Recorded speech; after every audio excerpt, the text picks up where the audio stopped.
Si je devais synthétiser mon intervention, je dirais que moi je pars d'un constat qui est que les marques est un concept qui a été vraiment cristallisé dans les années 80, qui partait pour principe d'extraire les valeurs de l'entreprise et de créer ces entités qui étaient les marques pour pérenniser la relation entre une entreprise et des consommateurs. Cet effort et cet investissement colossal qui a été fait depuis les années 80 est mis en péril par la direction des entreprises qui, elle, depuis les années 80, est passée sur une approche purement financière. Et donc, les valeurs de l'entreprise ne se reflétant pas dans le haut de bilan, on a eu un déphasage total entre des valeurs qui avaient eu une existence légitime donc pour l'entreprise, qui avaient été entretenues, et puis des pratiques qui avaient totalement dérivé vers le meilleur coût, la meilleure performance, et qu'on était pour beaucoup des marques qui existent sur Terre dans un déphasage total,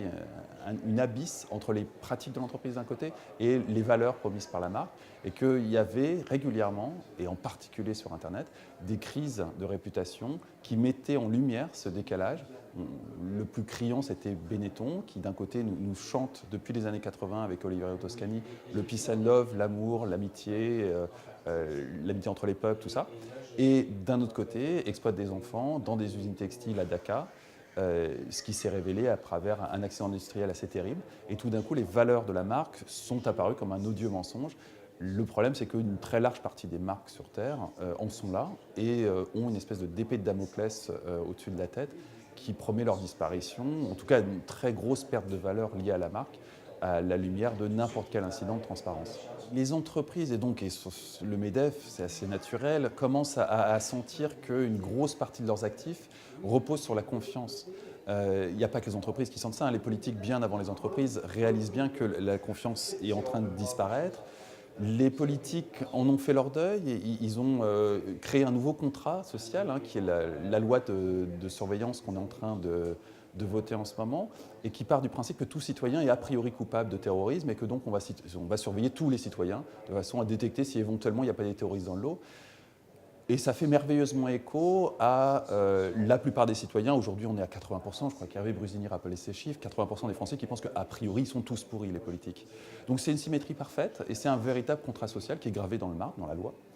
qui fait qu'il est désormais admis que l'écrasante majorité des citoyens pensent que l'écrasante majorité des politiques sont pourris et l'écrasante majorité des politiques pensent que l'écrasante majorité des citoyens doivent être surveillés parce que ça se trouve ils sont terroristes. Donc ce nouveau climat social qui est vraiment marqué par la défiance va donner naissance à une nouvelle société qu'on aborde à peine. Et là-dedans,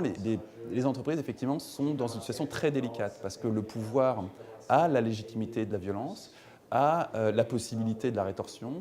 a la possibilité du rapport de force, mais c'est beaucoup moins évident pour une entreprise. Beaucoup moins évident. Les entreprises n'ont pas ces recours et donc elles vont devoir jouer de façon plus fine, plus intelligente et elles vont devoir commencer par comprendre ce qui se passe. Le vrai problème, c'est que les entreprises débarquent dans le terrain du réputationnel à travers généralement la communication et le marketing, que c'est un terrain qui est éminemment politique, qui n'est pas spécialement communicationnel et qu'il va falloir repenser pas mal de fondamentaux, à commencer par la plus grosse imbécilité qu'on raconte sur Internet, qui est que c'est un média. Internet n'est pas un média, Uber n'est pas un média, Airbnb n'est pas un média et pourtant, en ce moment, mais demain ça sera autre chose, ce sont les principales menaces sur l'économie traditionnelle. Vous voyez bien que ce n'est pas un média. Donc il faut commencer par repenser ce à quoi on a affaire, l'objet de la réflexion.